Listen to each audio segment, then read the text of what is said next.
പൂയം നക്ഷത്രത്തെക്കുറിച്ച് പറയുകയാണെങ്കിൽ പൂയം നക്ഷത്രക്കാർ ചില കാര്യങ്ങൾ ആപത്തുകൾ നിങ്ങളെ അറിയാതെ പെട്ടെന്ന് വന്ന് പിന്തുടരും. ഞാൻ ഞെട്ടി ഉടനെ നോക്കിയപ്പോൾ ഒരു വലിയ നാഗം ഈ കട്ടിലിൻ്റെ തലക്കൽ ഭണമുയർത്തി നിൽക്കുന്നതാണ്. നമസ്കാരം. ഇന്നിപ്പോൾ 10-ാം തീയതി മുതൽ 15 വരെ മുറിപ്പലത്തിൽ മാടൻ നമ്പൂതിരി ക്ഷേത്രത്തിൽ പരിഹാരം പറയാൻ പരിഹാരങ്ങളില്ല പലതിനും. അപ്പോൾ അവിടെ വരുന്നവ മനുഷ്യൻ്റെ ദുഃഖങ്ങൾ കേൾക്കുക എന്നുള്ളതാണ്. പലതിനും പരിഹാരങ്ങൾ പറഞ്ഞു കൊടുത്താൽ തന്നെ അത് എത്രത്തോളം ഫലമുണ്ടാകുമെന്ന് നമുക്കറിയാൻ വയ്യ.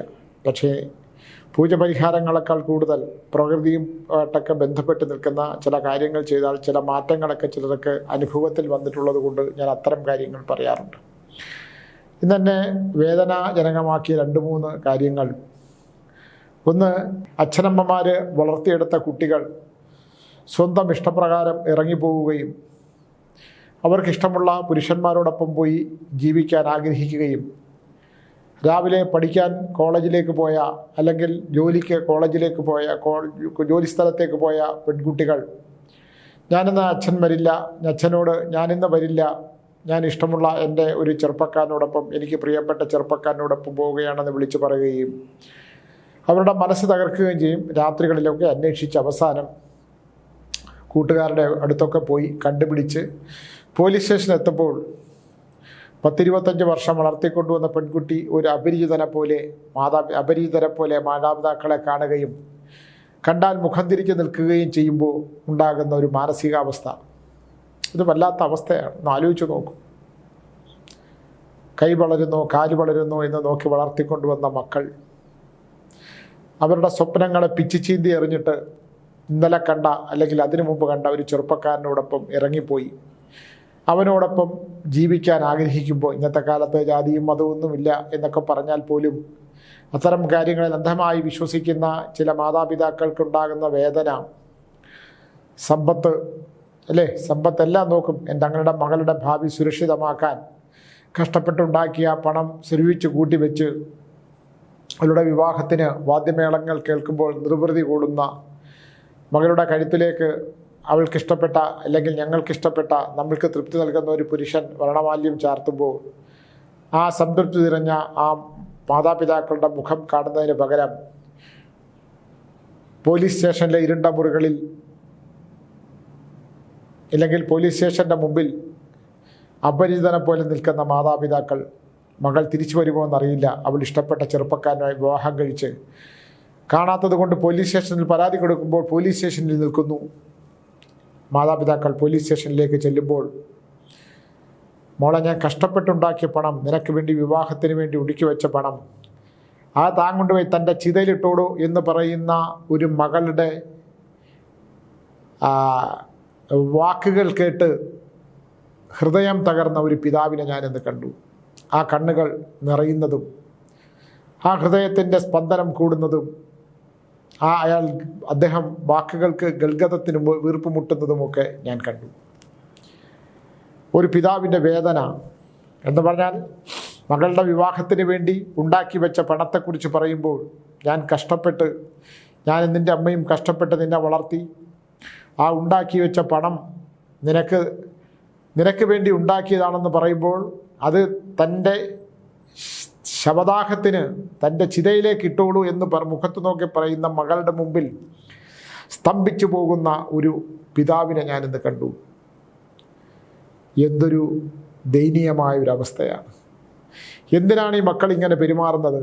അവർ മനസ്സിലാക്കേണ്ട ഒരു വലിയ സത്യമുണ്ട്. നിങ്ങൾ നാളെ ഇതിൻ്റെ ഒരു വലിയ വേദന അനുഭവിക്കേണ്ടി വരും. നിങ്ങളുടെ ചെറുപ്പം, നിങ്ങളുടെ രക്തം തിളയ്ക്കുന്ന ഈ പ്രായത്തിൽ നിങ്ങൾക്കിഷ്ടപ്പെട്ട ചെറുപ്പക്കാരനെ തിരഞ്ഞെടുക്കാൻ പോകാം. അവിടെ എന്താണെന്നറിയത്തില്ല. ഇന്നലെ വരെ അവൻ നിന്നോട് എങ്ങനെ പെരുമാറി എന്നുള്ളതല്ല, ഇന്നു മുതൽ നിന്നോട് എങ്ങനെ പെരുമാറുന്നു എന്നുള്ളതാണ്.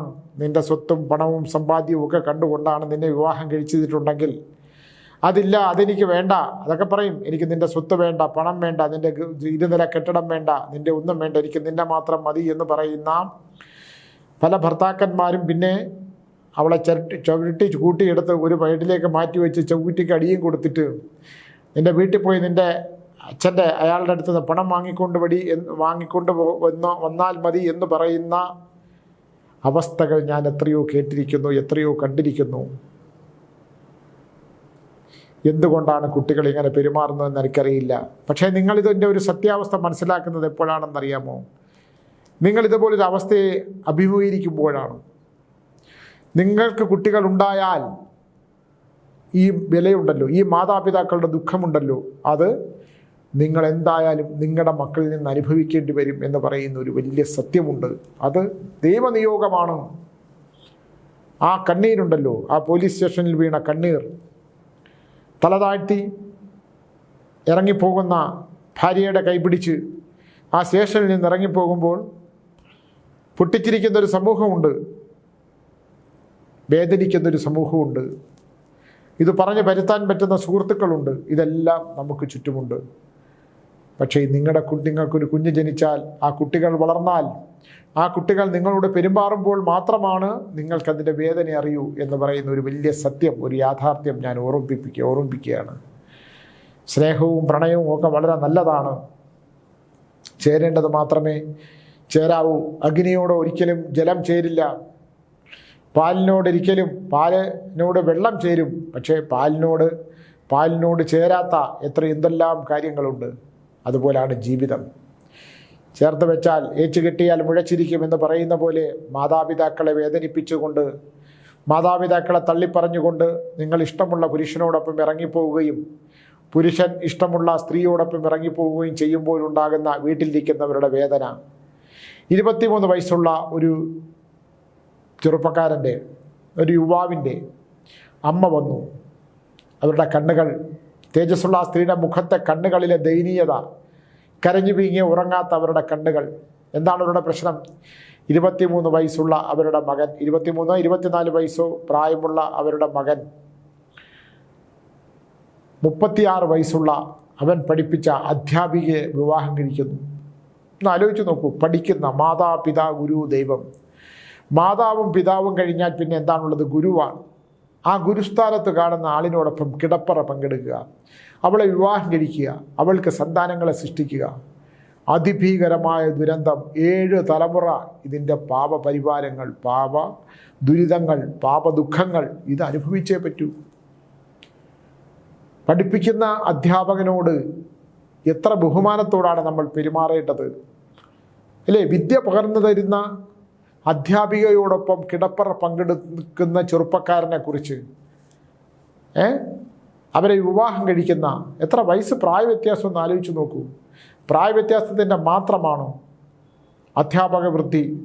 ഗുരു മാതാവും പിതാവും കഴിഞ്ഞാൽ ഗുരു കഴിഞ്ഞിട്ട് മാത്രമേ ദൈവം എന്ന് പറയുന്ന ഒരു ശക്തി പോലും ഉള്ളൂ എന്ന് നമുക്ക് കാലം മാത്രമല്ല നമ്മുടെ ആചാര്യന്മാർ നമുക്ക് ബോധ്യപ്പെടുത്തി തന്നുപോയിട്ടുള്ളപ്പോൾ അത് തിരിച്ചറിയാതെ മാംസദാഹം കൊണ്ട്, ഇല്ലേ, മാംസത്തിൻ്റെ ദാഹമാണല്ലോ അത്, നമ്മുടെ കാലത്തെ പോലും വിസ്മരിച്ച്, നമ്മുടെ പ്രായത്തിൻ്റെ അപ്പോഴത്തെ ഒരു വിഹ്വലത കൊണ്ട് നമ്മൾ ആ സ്ത്രീയെ, എന്നാൽ പിന്നെ ആ സ്ത്രീയെങ്കിലും മനസ്സിലാക്കണം. ഒന്ന് മനസ്സിലാക്കും. 36 വയസ്സും 24 വയസ്സും. ആ വയസ്സിൻ്റെ മാത്രമല്ല ഞാൻ പറഞ്ഞത്, അതൊക്കെ വിദേശ രാജ്യങ്ങളിൽ പാശ്ചാത്യ സംസ്കാരം നിലനിൽക്കുന്ന, ദൈവം ഉണ്ടോ ഇല്ലയോ എന്നൊക്കെ അറിയാതെ ജീവിക്കുന്ന, പ്രപഞ്ചശക്തി ഉണ്ടോ ഇല്ലയോ എന്നൊക്കെ അറിയാതെ ജീവിക്കുന്ന ഒരുപാട് പേരുണ്ട്. പക്ഷേ ഇതൊരു വലിയ, ആ അമ്മയുടെ ഒരു അവസ്ഥയാണ്.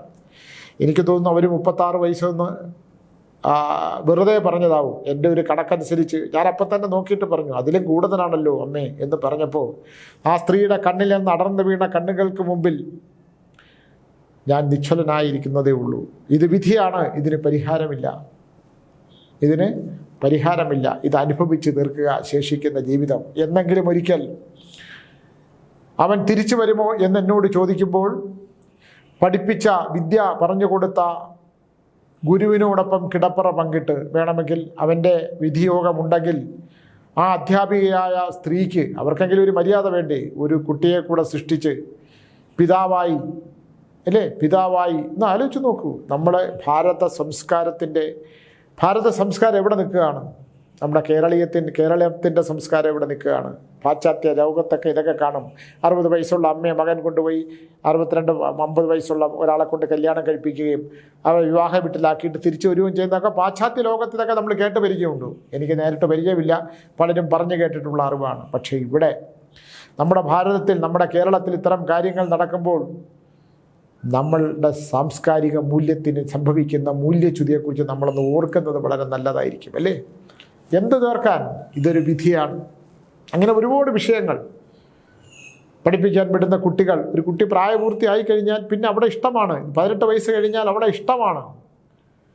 ചോദ്യം ചെയ്താൽ മാതാപിതാക്കൾ ജയിലിലാവുന്ന അവസ്ഥ. അങ്ങനെയുള്ള നിയമങ്ങളെല്ലാം മാറിപ്പോയി. നമ്മളുടെ നിയമങ്ങളൊക്കെ മാറിപ്പോയി. എന്തിനും ഇവിടെ നിയമമുണ്ട്.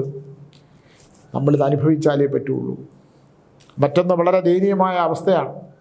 മറ്റൊന്ന് ദയനീയമായൊരു കാര്യമാണ്. ഒരാളൊരു വീട് വാങ്ങിക്കുന്നു, ആ വീട്ടിലെ ഫർണിച്ചർ ഉൾപ്പെടെ മേടിക്കുന്നു, വിദേശത്ത് കുറേ കാലം ജീവിച്ച് കുറേ പണമായിട്ട് വന്നു, കാലങ്ങൾ പഴക്കമുള്ള ഒരു വീടാണ്. ആ വീടിന് അവകാശികളൊന്നുമില്ല. അവകാശികളൊന്നും ഇല്ലാത്തത് കൊണ്ട് തന്നെ അയാൾക്ക് പഴയ വീടുകളും കാര്യങ്ങളൊക്കെ അങ്ങനെ എനിക്ക് എന്നെ പോലാണ്. ഞാൻ ഈ പഴയ സാധനങ്ങളൊക്കെ കളക്ട് ചെയ്ത് സൂക്ഷിക്കുന്ന ഒരു സ്വഭാവം ഇപ്പോഴില്ല. അത് കുറേ പാഠം പഠിച്ചതുകൊണ്ട് ഞാൻ നിർത്തിയതാണ്. അങ്ങനെ ഇയാൾ വീട് മേടിക്കുന്നു. ആ വീട് മേടിക്കുമ്പോൾ അവിടുത്തെ കാര്യസ്ഥനായിരുന്ന ഒരാളുടെ മകൻ, അദ്ദേഹം പറഞ്ഞു ഈ വീട് വിൽക്കാൻ ഏൽപ്പിച്ചയാൾ ഇപ്പോൾ വിദേശത്താണ്. അദ്ദേഹം ബാക്കിയെല്ലാം ഓതറൈസേഷൻ തന്നിട്ടുണ്ട്, ബാക്കിയെല്ലാം തന്നിട്ടുണ്ട്. അദ്ദേഹം വിളിച്ചു പറഞ്ഞാൽ വന്നിട്ട് ഇത് ഒപ്പിട്ട് തരും എന്ന് പറഞ്ഞപ്പോൾ ഈ മനുഷ്യൻ വീടുകളെല്ലാം നടന്ന് കണ്ടു. പഴയ കാലത്തെ കാളവണ്ടിയുടെ വീൽചക്രങ്ങളും പഴയ നിരവധി പശുക്കൾ നിന്ന തൊഴുത്തുകളും നിലവറയും ഒക്കെയുള്ള ഒരു വീട്, ഒരു തറവാട്. അതിനെ പുതുക്കി അതിനോട് ആരൂഢത്തിനോട് ചേർത്ത് പണിത ഒരു വലിയ വീട്. എൻ്റെ കൂടുതൽ ആഴങ്ങളിലേക്ക് ഞാൻ പോകുന്നില്ല. എന്തായാലും ഇദ്ദേഹം ഈ വീട് മേടിച്ചു. ഈ വീട് മേടിച്ച് അദ്ദേഹം വന്നു, വീടെല്ലാം എഴുതി കൊടുത്തു. എന്നാൽ അദ്ദേഹം പറഞ്ഞത്, ഞാൻ നിങ്ങൾക്ക് വീട് വില കുറച്ച് തരാനുള്ള കാരണം നിങ്ങൾ പഴയ സാധനങ്ങളൊക്കെ ഉള്ള വീടിനെ ഇഷ്ടപ്പെടുന്ന ഒരാളാണ്. ഇതെല്ലാം തന്നെ എൻ്റെ പൂർവികർ ഉപയോഗിച്ചിരുന്ന കട്ടിലും കിടക്കയും തൂക്കമഞ്ചവും ഒക്കെ എൻ്റെ പഴയ വീട്ടുകാർ ഉപയോഗിച്ചിരുന്നതാണ്. എൻ്റെ പൂർവികർ രാജകുടുംബങ്ങളുമായിട്ട് ബന്ധമുണ്ടായിരുന്ന ആളാണ്, താന്ത്രിക കുടുംബമായിട്ട് ബന്ധമുള്ളതാണ്. ഇതിൻ്റെ അപ്പുറത്തൊരു തെക്കതുണ്ട്. അതിന് ഒന്ന് വിളക്ക് വയ്ക്കുന്ന ഒരാളും കൂടെ ആണെന്ന് അറിഞ്ഞപ്പോൾ എനിക്ക് വളരെ സന്തോഷമായി. നിങ്ങൾ അതുകൂടെ ചെയ്തേക്കണം. പക്ഷേ എനിക്കിതിലൊന്നും വിശ്വാസമില്ല. നിങ്ങൾ വിളക്ക് വെച്ചാലും വിളക്ക് വെച്ചില്ലെങ്കിലും വിരോധമില്ല. വിളക്ക് വേണമെങ്കിൽ വെക്കാം, പക്ഷെ അത് ഇടിച്ചു കളയരുതെന്നൊരാഗ്രഹമുണ്ട്. ഇല്ല, ഇടിച്ചു കളയില്ല എന്ന് ഇദ്ദേഹം പറയുന്നു. ഇദ്ദേഹം കല്യാണം കഴിച്ചിട്ട് സന്താനങ്ങളില്ലാത്ത ഒരാളാണ്. അതുകൊണ്ട് തന്നെ ഇദ്ദേഹത്തിൻ്റെ ഭാര്യയായിട്ടൊന്ന് വേർപെട്ടാണ് താമസിക്കുന്നത്. ഇദ്ദേഹം കോടീശ്വരനാണ്. ഇഷ്ടംപോലെ പണമുണ്ട്. പണം ഇഷ്ടംപോലെ ഉള്ളത് കൊണ്ട് ഒരാൾക്ക് ബുദ്ധി ഉണ്ടാകണം എന്നില്ല. അല്ലെങ്കിൽ ബുദ്ധി ഉണ്ടെങ്കിൽ തന്നെ അയാളുടെ ഇഷ്ടങ്ങൾക്കനുസരിച്ചിട്ടുള്ള ഒരു നല്ല സ്ഥലം മേടിച്ച് ഉത്തമമാക്കി ശുദ്ധിയാക്കി അവിടെ ഒരു വീട് വെച്ചാൽ മതി. പക്ഷെ അത് ചെയ്തില്ല. പകരം കാലങ്ങൾ പഴക്കമുള്ള ഫർണിച്ചറുകളും കാലങ്ങൾ പഴക്കമുള്ള വിശ്വാസങ്ങളും നിലനിൽക്കുന്ന ഈ സ്ഥലം ഇദ്ദേഹം മേടിക്കുന്നു. നമ്മളൊന്ന് പ്രധാനമായിട്ട് നോക്കണം. തെക്കതുകളുള്ള വീടുകൾ ഒരു കാലത്ത് അത്തരം ദേവസ്ഥാനങ്ങളെ, സർപ്പക്കാവുകളെയൊക്കെ ആരാധിച്ചിരിക്കുകയും നിലനിർത്തുകയും ചെയ്യുന്നവർ കാലം കഴിയുമ്പോൾ ഇതിൽ അന്യം വന്നു പോയി കഴിഞ്ഞാൽ പോലും അവിടെ ഒരു വിളക്ക് കത്തിച്ച് വെച്ചാൽ ഉണ്ടാകുന്ന പ്രയോജനങ്ങളെക്കുറിച്ചൊക്കെ പറഞ്ഞിട്ട് പോകുന്നവരുമൊക്കെ ഉണ്ടാകും. എന്തായാലും ഇദ്ദേഹം വീട് മേടിച്ചു. ഇദ്ദേഹത്തിൻ്റെ ഭാര്യ ഈ വീട്ടിലേക്ക്, ഈ സ്ഥലത്തേക്ക് വരാൻ തയ്യാറായില്ല. ഇദ്ദേഹം വീട്ടിൽ വരുന്നു. വീടൊക്കെ അത്യാവശ്യം പണികളൊക്കെ ചെയ്യുന്നു, ആഡംബരമാക്കിയിട്ട് ഇദ്ദേഹം അവിടെ താമസിച്ചിട്ട് ഭാര്യയെ വിളിച്ചപ്പോൾ ഭാര്യ പറഞ്ഞു, എനിക്ക് വരാൻ താല്പര്യമില്ല, നിങ്ങളോടൊപ്പം ജീവിക്കാൻ താല്പര്യമില്ല. ഇദ്ദേഹം വളരെ മുമ്പ് എന്നോടൊന്ന് പറഞ്ഞതാണ്. ഭാര്യ വരൂ ഈ വീട് വായിക്കാൻ പോവുകയാണ്. ഭാര്യ വരില്ല എന്ന് പറയുന്നു. ഞാൻ പറഞ്ഞു, ഇത് ഒന്നുകിൽ നിങ്ങൾക്ക് ഭാര്യ വേണം, അല്ലെങ്കിൽ നിങ്ങൾക്ക് ഈ വീട് വേണം. ഇതിലേതാണ് വേണ്ടത് നിങ്ങൾ തീരുമാനിക്കൂ. എനിക്കതിനകത്തൊരു അഭിപ്രായമില്ല. അപ്പോൾ സ്വാമിയാണെങ്കിൽ അത് തീരുമാനിക്കും. ഞാൻ പറയും, എനിക്ക് സമാധാനവും ശാന്തിയുമാണ് ആവശ്യം. നല്ല വീടുകൾ മേടിച്ച്, ഉത്തമത്തിലുള്ള വീടുകൾ മേടിച്ചില്ലെങ്കിൽ ആ വീട്ടിൽ ദോഷങ്ങളുണ്ടായാൽ ഇതിന് പരിഹാരം ചെയ്താലൊന്നും മതിയാകില്ല. പിന്നെ നിങ്ങൾക്ക് കുടുംബമായിട്ട് ജീവിച്ച് കുടുംബവും കുട്ടികളുമായിട്ടൊക്കെ ജീവിക്കണമെന്നുണ്ടെങ്കിൽ നിങ്ങൾ ഭാര്യയുടെ കൂടെ ഇഷ്ടമുള്ള ഒരു സ്ഥലം മേടിച്ച് നിങ്ങൾ ജീവിക്കുന്നതാണ് നല്ലത് എന്നുള്ള ഒരു അഭിപ്രായം മാത്രം പറഞ്ഞു. എന്തായാലും ഇത് മേടിച്ചു. ഇദ്ദേഹം പറയുന്നതിനകത്ത് ചില കള്ളങ്ങളുള്ളതായിട്ടും ഇദ്ദേഹം പരസ്ത്രീ ബന്ധമുള്ള ഒരാളായിട്ടും എനിക്ക് തോന്നിയതുകൊണ്ട് ഞാൻ അതിലേക്കൊന്നും കടന്നു പോയില്ല. എന്തായാലും ധാരാളം പണമുള്ള ആൾ, പണം പ്രശ്നമല്ല എന്ന് പറയുന്ന ആൾ, അങ്ങനെ പറയുന്ന ഒരാൾ, അദ്ദേഹത്തിൻ്റെ ഭാര്യ മാറി നിന്ന് മറ്റൊന്നും കൊണ്ടല്ല, ഇദ്ദേഹത്തിനുള്ള രഹസ്യബന്ധങ്ങൾ ഭാര്യ മനസ്സിലാക്കിയത് കൊണ്ടാവും എന്ന് ഞാൻ കരുതുന്നു. എന്തായാലും ഇദ്ദേഹം വീട് മേടിക്കുന്നു. ഇദ്ദേഹം സെലക്ട് ചെയ്ത ഒരു മുറിയിൽ ഒരു കട്ടിലുണ്ട്. ആ കട്ടിൽ ഇദ്ദേഹം പറഞ്ഞതനുസരിച്ച് നോക്കുകയാണെങ്കിൽ സ്വാമി ഞാൻ ആ കട്ടിൽ കംപ്ലീറ്റ് പോളിഷ് ചെയ്ത് ഒന്ന് റെഡിയാക്കി. പ്രതാപിയായ ആ കാരണവന്മാർ കിടന്നുറങ്ങിയ കട്ടിലാണ്. ഞാൻ അതിൽ കിടന്നുറങ്ങിയ അന്ന് രാത്രി, ഉറങ്ങിയ രാത്രി ഒരു 2 മണി കഴിഞ്ഞപ്പോഴേക്ക് എന്തോ ചീറ്റുന്ന ശബ്ദം കേട്ടു. ഞാൻ ചോദിച്ചു എന്താണ് അത്? ഞാൻ ഞെട്ടി ഉണ്ടെന്ന് നോക്കിയപ്പോൾ ഒരു വലിയ നാഗം ഈ കട്ടിലിൻ്റെ തലക്കൽ ഭണമുയർത്തി നിൽക്കുന്നതാണ്. അപ്പോൾ ഞാൻ ചെന്നിട്ട് തോന്നിയതാണോ? തോന്നിയതല്ല. പിന്നെ തോന്നിയതല്ല, ആ കട്ടിലിൻ്റെ കിടക്കയിൽ ഒരു നാഗം ഭണമുയർത്തി നിൽക്കുന്ന കണ്ടു. ഞാൻ മെല്ലെ എഴുന്നേറ്റ് ഒരു വടിയെടുത്ത് അതിനെ അടിക്കാനായിട്ട് ഓങ്ങി. വടിയെടുത്ത് തിരിഞ്ഞു നോക്കുമ്പോൾ ഈ നാഗത്തിനെ അവിടെ കണ്ടില്ല. ഞാൻ പറഞ്ഞപ്പോൾ അത് തോന്നലല്ലേ? അല്ല, തോന്നിയതല്ല, ഞാൻ കണ്ടതാണ്. ഞാൻ പറഞ്ഞപ്പോൾ ആ കട്ടിലും ആ നാഗവുമായിട്ട് എന്തോ ഒരു ബന്ധമുണ്ട്. നിങ്ങളാ മുറിയിൽ നിന്ന് കിടക്ക അങ്ങ് മാറ്റുക, അവിടെ കിടക്കാതിരിക്കുക. ആ മുറിയുമായിട്ട് നാഗമായിട്ട് ബന്ധപ്പെട്ട എന്തോ ഒരു വിഷയമുണ്ട്. നമുക്കൊന്നുകൂടെ ചെക്ക് ചെയ്ത് നോക്കാം. സ്വാമി ഒന്ന് ഇവിടം വരെ വരൂ. ഞാൻ പറഞ്ഞു ഞാൻ വരില്ല. നിങ്ങളുടെ അടുത്ത് ആദ്യമേ ഈ വീടിൻ്റെ കാര്യത്തിൽ അതൊരു തീരുമാനം എടുക്കാൻ ഞാൻ പറഞ്ഞതാണ്. കണ്ണടച്ച് ഉറങ്ങിക്കഴിയുമ്പോൾ രാത്രിയാകുമ്പോൾ ഒരു ഭാണം നാഗം ചീറ്റുന്ന പോലെ നോക്കുകയും കട്ടിലിൻ്റെ കിടക്കയിൽ ഒരു നാഗം ഭണമുയർത്തി നിൽക്കുന്ന പോലെ തോന്നുന്നു. ഇതാണ് അദ്ദേഹത്തിൻ്റെ തോന്നൽ. ഭയമില്ല കേട്ടോ, ആ ഒരു കാര്യത്തിൽ എനിക്ക് അദ്ദേഹത്തിനോട് വളരെ മതിപ്പ് തോന്നി. ലെവലേശം പോലും ഭയമില്ല. എന്തിനു പറയുന്നു? ഇദ്ദേഹത്തിന് ഉറങ്ങാൻ പറ്റില്ല, നാഗത്തെ കാണില്ല, നാഗം അപ്രത്യക്ഷമാകുന്ന. അപ്പോഴാണ് പറഞ്ഞ സ്വാമിയുടെ മണികർണിക എന്ന് പറഞ്ഞ നോവലിനകത്ത് ഒരു നാഗകന്യകയുടെ കാര്യം പറഞ്ഞല്ലോ. ഇനി അതുപോലെ വല്ല നാഗകന്യകയോ എന്നെ പേടിപ്പിക്കാനായിട്ട് വന്നതാണോ? ഞാൻ പറഞ്ഞു അത് മറ്റൊരു സബ്ജക്റ്റാണ്, നമ്മൾ അതിനകത്ത് നോക്കണ്ട. ഇപ്പം നിങ്ങൾ വാങ്ങിച്ച ഈ വീട്ടിനകത്ത് സർപ്പക്കാവും ഇതൊക്കെ ഉണ്ടായിരുന്നു, പഴയ വീടാണ്. ഈ കട്ടിലും നാഗമായിട്ടൊരു ബന്ധമുണ്ടോ എന്നുള്ള കാര്യത്തിനകത്തൊരു സംശയമില്ല. അതുകൊണ്ട് ഒന്ന് ശ്രദ്ധിക്കുന്ന വളരെ നല്ലതാണ് എന്ന് പറഞ്ഞു. എന്തായാലും ഒരു 10 ദിവസം കഴിഞ്ഞ് അദ്ദേഹം വീണ്ടും വിളിച്ചിട്ട് പറഞ്ഞു ഇപ്പോൾ ഒരു പ്രശ്നമില്ല കേട്ടോ സ്വാമി. എനിക്ക് എന്ത് ചെയ്തു? അത് ഞാനൊരു ഒരാളെ വിളിച്ചുകൊണ്ടുവന്ന് ഒരു സർപ്പബലി അങ്ങ് നടത്തി. സർപ്പബലി നടത്തിയോടുകൂടി അത് എനിക്കിപ്പോൾ ഒരു പ്രശ്നമില്ല. സ്വാമിയാണ് ചുമ്മാ ആൾക്കാരെ പറഞ്ഞ് പേടിപ്പിക്കുന്നത്. ഞാൻ പറഞ്ഞു എനിക്കിപ്പം ജ്യോതിഷമൊന്നും അറിയത്തില്ല, ആ നാഗങ്ങളെക്കുറിച്ചുള്ള എൻ്റെ ചിന്തകൾ വരുന്ന സാധനം എഴുതി വയ്ക്കും എന്നുള്ള അല്ലാതായില്ല. പക്ഷേ എനിക്കറിയാൻ വയ്യ. പക്ഷെ ഒരു കാര്യം ഞാൻ സത്യമായിട്ട് പറയാം, നിങ്ങളുടെ ആ കിടക്കയും ആ നാഗവുമായിട്ടൊരു ബന്ധമുണ്ട്. അത് താൽക്കാലികമായി നിങ്ങൾ സർപ്പബലി അതിനകത്ത് നടത്തിയപ്പോഴത്തേക്ക് മുറിക്കകത്തുള്ളിൽ തന്നെ സർപ്പബലി ചെറുതായിട്ട് നടത്തിയെന്ന് പറഞ്ഞു. അത് ഒരിക്കലും അവിടെ നിന്ന് അപ്രത്യക്ഷമാകില്ല. ആ സർപ്പബലി സർപ്പശാന്തി തേടി എങ്ങോട്ടോ മാറിയിട്ടുണ്ട്. അത് തീർച്ചയായിട്ടും നിങ്ങളുടെ ഇത് തിരിച്ചു വരും എന്ന് പറഞ്ഞു. എന്തായാലും ഇദ്ദേഹം പിന്നെ ആ സർപ്പം പ്രത്യക്ഷപ്പെടുകയോ ആ സർപ്പം ഉണ്ടാകുകയോ ചെയ്തില്ല, സർപ്പം അവിടെ പിന്നെ കാണുകയോ ചെയ്തില്ല എന്ന് പറയുന്ന ഒരു സത്യം ഇദ്ദേഹം എന്നോട് പറഞ്ഞു. എൻ്റെ ഉപബോധ മനസ്സിൽ ഇതിങ്ങനെ കിടക്കുകയാണ്. ഞാനപ്പോൾ ടീച്ചറിനോട് പറഞ്ഞു, ടീച്ചറെ ഇങ്ങനൊരു സംഭവം ഉണ്ടായി, എന്തായിരിക്കും അതിന് കാരണം?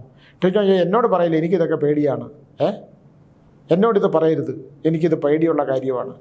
ഞാൻ പറഞ്ഞു അദ്ദേഹത്തിൻ്റെ കിടക്കറയിൽ ഇത് കണ്ടു എന്ന് പറഞ്ഞാൽ സത്യമായിരിക്കുമോ? അതും എനിക്ക് അറിഞ്ഞൂടാ. എന്നോട് സാമിച്ച ഇത് പറയരുത്, എനിക്ക് ഭയമാണ് എന്ന് പറഞ്ഞു. പക്ഷേ എൻ്റെ ഉപബോധ മനസ്സിൽ ഇതിങ്ങനെ കിടന്നു.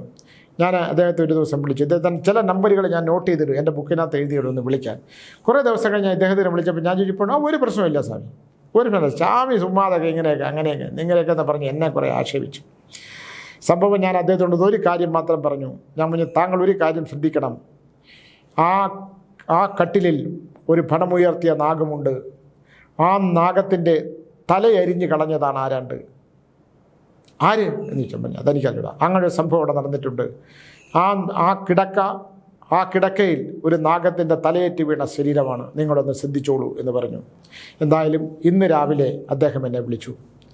സ്വാമി എവിടെയുണ്ട്? ഞാൻ പറഞ്ഞ മുറിപ്പാലത്തടി മാടന്തമ്പുര ക്ഷേത്രത്തിലാണ്. എനിക്ക് സ്വാമിയെ ഒന്ന് കാണണം. ചോദിച്ചു എന്തിനാണ്?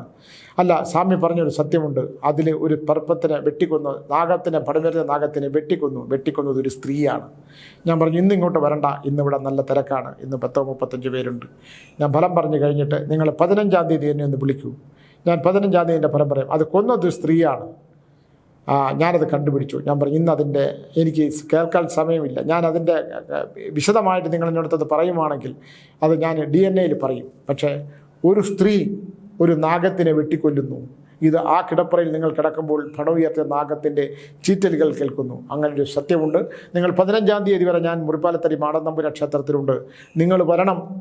പറഞ്ഞ ആളിനെ കൂടെ നിങ്ങളൊന്ന് കൊണ്ടുവരണം, എനിക്ക് ഒന്ന് പറയാൻ വേണ്ടിയിട്ടാണ്, എനിക്കത് അറിയാൻ വേണ്ടിയിട്ടാണ് എന്ന് ഞാൻ പറഞ്ഞിട്ടുണ്ട്. 15-ാം തീയതി എന്തായാലും ഞാനിത് പറയും. 16-ാം തീയതി 15-ാം തീയതി 16-ാം തീയതി നിങ്ങൾക്ക് അവിടെ എന്താണ് സംഭവിച്ചതെന്നുള്ളത് കേൾക്കാം. അപ്പോൾ പൂയം നക്ഷത്രത്തെക്കുറിച്ച് പറയുകയാണെങ്കിൽ ഞാനിത് പലതും പറഞ്ഞ കൂട്ടത്തിൽ ഇത് പറഞ്ഞു എന്നുള്ളൂ. ഇത് അത്ഭുതപ്പെടുത്തുന്ന ഇത്തരം കഥകൾ വളരെ മാത്രമേ ചുരുക്കം മാത്രമേ കേൾക്കാനുള്ളൂ.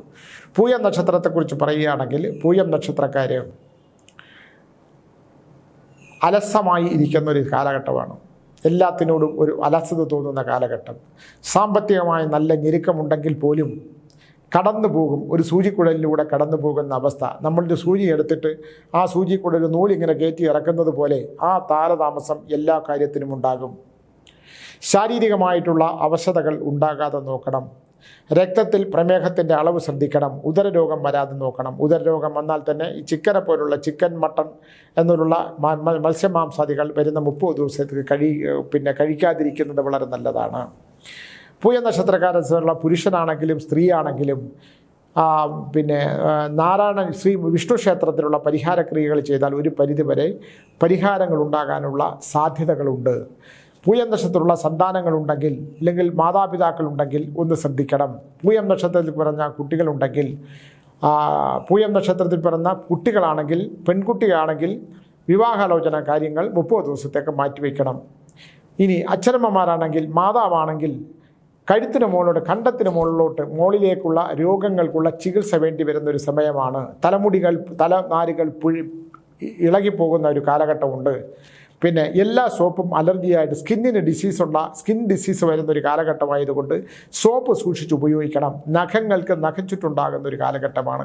ശാരീരികമായ ചില അവശതകളുണ്ടെങ്കിൽ പോലും പൂയം നക്ഷത്രക്കാർ കടന്നു പോകുന്ന അപ്രതീക്ഷിതമായി വരുന്ന ധനയോഗങ്ങളും അപ്രതീക്ഷിതമായിട്ട് വന്നു ചേരാവുന്ന ചില ഭാഗ്യങ്ങളുമൊക്കെ ഉണ്ടെങ്കിൽ പോലും ചില കാര്യങ്ങൾ, ആപത്തുകൾ നിങ്ങളെ അറിയാതെ പെട്ടെന്ന് വന്ന് പിന്തുടരും. എന്ന് പറഞ്ഞാൽ നമ്മളൊരു ഇടവഴി നടന്നു പോകുക എന്ന് വെക്കുക. നമ്മൾ ആ ഭാഗത്തെത്തുമ്പോൾ ഇതുവഴി പോയാൽ എളുപ്പത്തിൽ എത്താമെന്ന് പറഞ്ഞ് നമ്മൾ എളുപ്പത്തിൽ പോകുമ്പോൾ അബദ്ധത്തിൽ ചാടാനുള്ള വഴിയുണ്ട്. അന്യൻ്റെ വാഹനങ്ങളിൽ കയറാതിരിക്കുക. എളുപ്പത്തിന് രഹസ്യങ്ങൾ സൂക്ഷിക്കുക. രഹസ്യങ്ങൾ എല്ലാവരോടും പറയുന്ന ഒരു സ്വഭാവം ഉണ്ടെങ്കിൽ സ്വകാര്യമായി സൂക്ഷിക്കേണ്ട സ്വകാര്യത പുരുഷനായാലും സ്ത്രീയാണെങ്കിലും കുട്ടികളാണെങ്കിലും പൂയം നക്ഷത്രത്തിൽ പിറകുന്നവർ രഹസ്യ സ്വഭാവങ്ങൾ മറ്റുള്ളവരോട് പറഞ്ഞാൽ അത് നാളെ ഒരു അസ്ത്രമായി ബൂമറാങ് പോലെ നിങ്ങൾക്ക് തിരിച്ചടിക്കും. ഇതിനകത്തൊന്നും യാതൊരുവിധ മാറ്റങ്ങളും ഉണ്ടാകുന്നില്ല. പൂർവ്വജന്മത്തിലെ 3/4% ദോഷങ്ങൾ നിങ്ങൾക്ക് കഴിഞ്ഞിരിക്കുന്നു. 25% ദോഷം ബാക്കിയുണ്ട്. അത് ഈ വരുന്ന 30 ദിവസത്തേക്കുള്ള കാലങ്ങൾ നമ്മൾ എടുത്തു കഴിഞ്ഞാൽ ഒരു മുറിവെങ്കിലും ഉണ്ടായേ പറ്റൂ. ഒരു മുറിവെങ്കിലും ചെറുതായിട്ട് രക്തം പൊടിഞ്ഞേ പറ്റുള്ളൂ. അപ്പം രക്തം പൊടിയാതിരിക്കാൻ ശ്രമിക്കുക എന്നുള്ളതാണ്. നാഗലക്ഷണങ്ങൾ, നാഗത്തിന് പരിഹാരങ്ങൾ, നാഗമന്ത്രങ്ങൾ ജപിക്കുകയോ നാഗത്തിനുള്ള നാഗക്കാവുകൾ പോയോ നാഗത്തിന് വിളക്ക് വെക്കുകയോ ഒക്കെ ചെയ്യുന്നത് ഒരുപാട് ശാരീരികമായ അവശതകൾക്ക്, നടുവിന് വേദന ഉണ്ടാകുക, സന്ധികളിൽ രോഗാവസ്ഥ വരിക, പല്ലുകൾക്ക് ക്ഷതമുണ്ടാകുക. അപ്പം ഇത്തരം കാര്യങ്ങൾ അഗ്നിയുമായിട്ട് ബന്ധപ്പെടുമ്പോൾ വളരെ ശ്രദ്ധിക്കുക. വാതിലുകൾ വലിച്ചടയ്ക്കുന്നത്, ശബ്ദം കേൾക്കാത്ത രീതിയിൽ വാതിലുകൾ അടയ്ക്കണം. കട്ടിലുകൾ, തുണികൾ നനഞ്ഞ വസ്ത്രങ്ങൾ കട്ടിലിൽ ഇടയാതിരിക്കുക. ഇത്തരത്തിലുള്ള ചെറിയ കാര്യങ്ങൾ കൊണ്ട് പൂയം നക്ഷത്രക്കാർക്ക് ഈ കഴിഞ്ഞ അടുത്ത 30 ദിവസം കടന്നു കയറാൻ സാധിക്കും. ഒരുപാട് ദൈവാനുഗ്രഹങ്ങളൊക്കെ ഉണ്ട്. പൂയത്തിൽ പിറന്ന പുരുഷനാണെങ്കിലും പൂയത്തിൽ പിറന്ന സ്ത്രീയാണെങ്കിലും കുട്ടികളാണെങ്കിലും വിവാഹസംബന്ധമായ മംഗളകരമായ കാര്യങ്ങൾ അടുത്ത 30 ദിവസത്തേക്ക് മാറ്റിവെച്ചാൽ നമുക്ക് ഒരാശ്വാസം കിട്ടും. അതുകൊണ്ട് നാഗങ്ങൾക്ക് പരിഹാരം ചെയ്യുന്ന കാര്യങ്ങൾ, അത് ഏത് ജാതി മതത്തിൽപ്പെട്ടതാണെങ്കിലും നാഗത്തിനെ ഉപദ്രവിക്കാതിരിക്കുകയും നാഗാരാധന നടത്തുകയും ചെയ്താൽ ഒരുപാട് ദോഷങ്ങൾക്ക് പരിഹാരം വരും എന്ന് പറഞ്ഞുകൊണ്ട് നിർത്തുന്നു. നന്ദി. നാളെ കാണാം.